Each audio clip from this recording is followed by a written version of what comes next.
कैसे हो आप लोग? हमारी तरफ से आपको दिवाली की ढेर सारी शुभकामनाएं।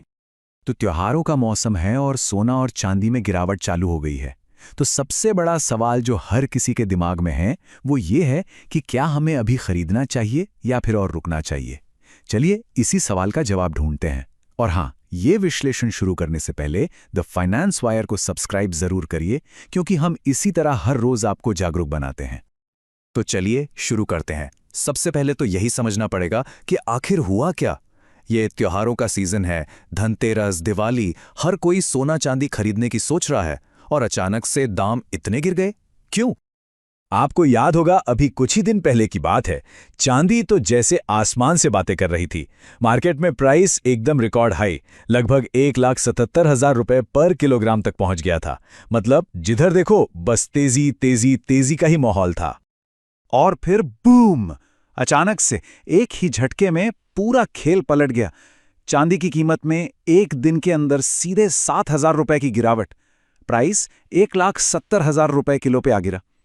सोने में भी आई, हाँ, करीब 2,500 की गिरावट हुई। लेकिन जो असली कहानी है ना, जो ज्यादातर लोगों की नजर से छिपी हुई है, वो तो चांदी की मार्केट में चल रही है। तो सवाल वही है, आखिर ऐसा हुआ क्यों? तो देखिए, अगर आप एक्सपर्ट से पूछेंगे ना, तो वो इसको एक हेल्दी करेक्शन बोल रहे हैं। कह रहे हैं कि अरे, मार्केट नॉनस्टॉप 9 हफ्तों से भाग रहा था, तो थोड़ा प्रॉफिट बुकिंग तो बनता है। कुछ लोग ये भी कह रहे हैं कि अमेरिका चीन के बीच जो टेंशन थी वो थोड़ी कम हुई है। अमेरिका रूस के बीच शांति की बातचीत शुरू हो गई है। और आम भाषा में कहें तो मार्केट ओवरबॉट हो गया था, मतलब जरूरत से ज्यादा खरीदारी हो चुकी थी। ये सारे पॉइंट्स, हाँ, बिल्कुल ठीक है, अपनी जगह सही है। लेकिन ये सिर्फ ऊपर ऊपर की कहानी है।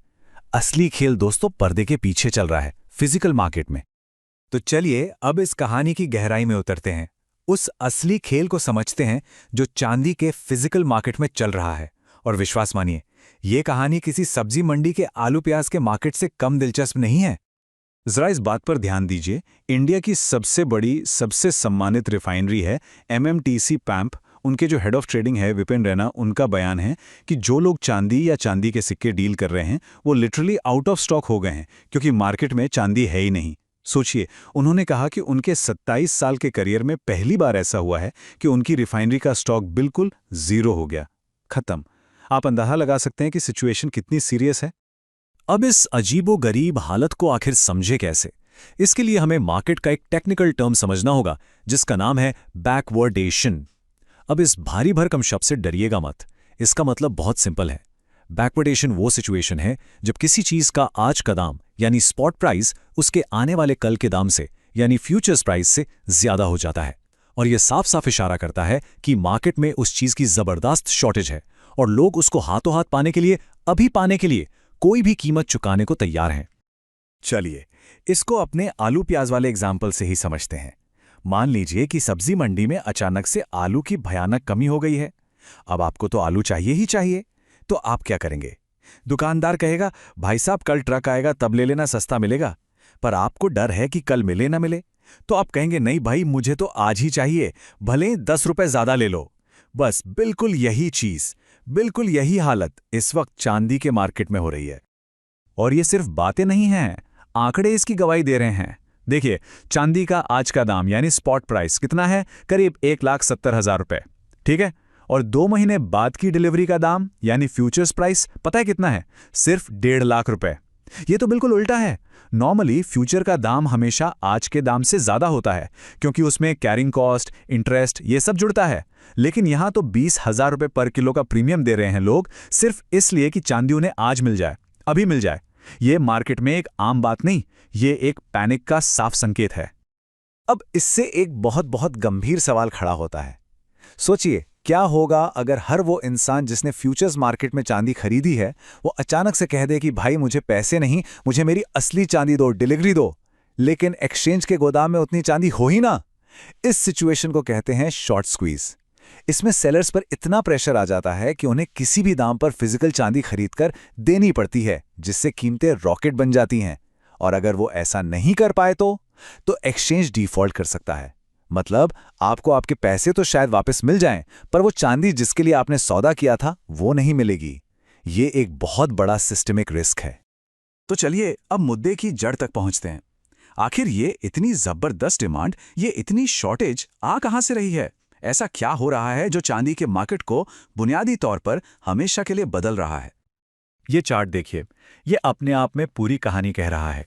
दुनिया में जितनी भी चांदी की डिमांड है ना, उसका लगभग 59% यानी आधे से कहीं ज्यादा इंडस्ट्रियल यूज में जाता है। ये समझना बहुत जरूरी है। ये कोई 1980 या 2011 जैसी सट्टेबाजी वाली तेजी नहीं है। इस बार चांदी की चमक के पीछे उसकी असली इंडस्ट्रियल जरूरत है, उसकी यूटिलिटी है। और यही चीज इस रैली को पहले की रैलियों से बिल्कुल अलग और बहुत ज्यादा मजबूत बनाती है। तो ये इंडस्ट्रियल डिमांड आ कहां से रही है? ये आ रही है हमारे फ्यूचर से, उन टेक्नोलॉजीज से जो हमारी दुनिया को बदल रही हैं।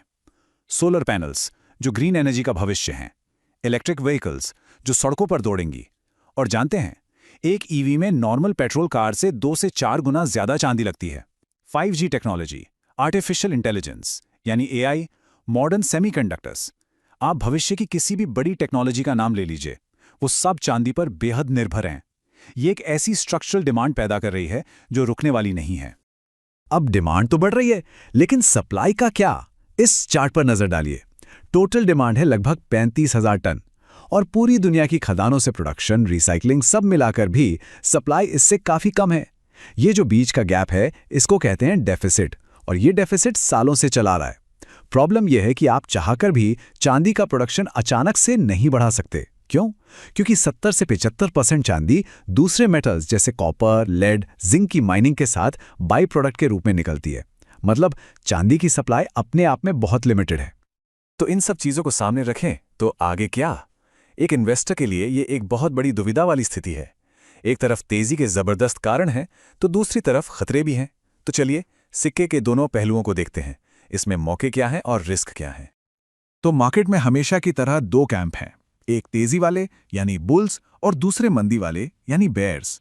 बुल्स का कहना है कि भाई इंडस्ट्रियल डिमांड तो रॉकेट है, सप्लाई है नहीं। दुनिया भर के सेंट्रल बैंक्स डॉलर छोड़कर सोना चांदी खरीद रहे हैं, तो दाम तो बढ़ेंगे ही। और हम इंडियन इन्वेस्टर्स के लिए एक और फायदा है, कमजोर होता रुपया। रुपया जितना गिरेगा चांदी का दाम उतना बढ़ेगा। लेकिन बेयर्स की भी सुन लीजिए, उनका कहना है कि चांदी बेहद वॉलेटाइल है, एक ही दिन में 8% गिर सकती है। अगर दुनिया में रिसेशन आ गया तो इंडस्ट्रियल डिमांड कम हो सकती है, और टेक्निकल चार्ट्स के हिसाब से मार्केट इतना भाग चुका है कि 15 से 20% का करेक्शन आना बिल्कुल पॉसिबल है। तो सबसे बड़ा सवाल, आगे दाम जा कहां तक सकते हैं? देखिए, MOFSL जैसे बड़े रिसर्च हाउसेस के प्रोजेक्शंस पर अगर नजर डालें तो एक काफी पॉजिटिव तस्वीर दिखती है।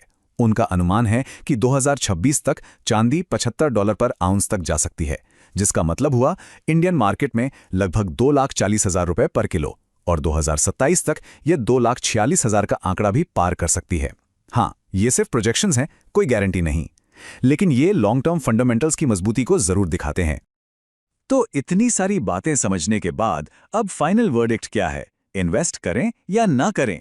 देखिए, हम यहां आपको कोई डायरेक्ट बाय या सेल की सलाह नहीं देंगे, वो गलत होगा।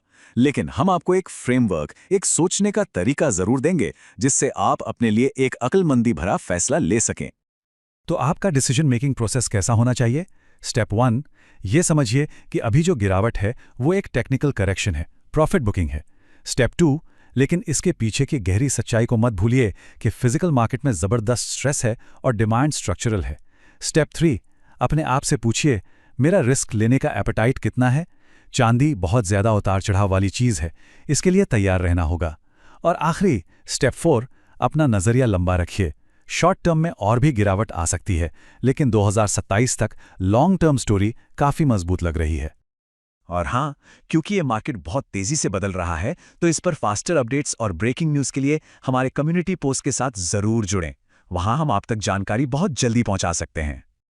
तो यहां तक हमारे साथ बने रहने के लिए आपका बहुत बहुत शुक्रिया। अगर आप यहां तक पहुंचे हैं तो मतलब आप इस विषय में गहरी रुचि रखते हैं।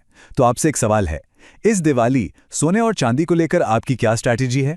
हमें कमेंट्स में जरूर बताइए। ऑप्शन ए, मैं इस गिरावट में लॉन्ग टर्म के लिए खरीद रहा हूं, या ऑप्शन बी, मैं इन्वेस्ट करने से पहले एक बड़ी करेक्शन का इंतजार करूंगा। एक बार फिर हमारे साथ जुड़ने के लिए धन्यवाद। अगर आप चाहते हैं कि ऐसी जानकारी आप तक रोज पहुंचती रहे तो द फाइनेंस वायर को सब्सक्राइब करना बिल्कुल मत भूलिएगा। फिर मिलते हैं अगली वीडियो में। नमस्ते।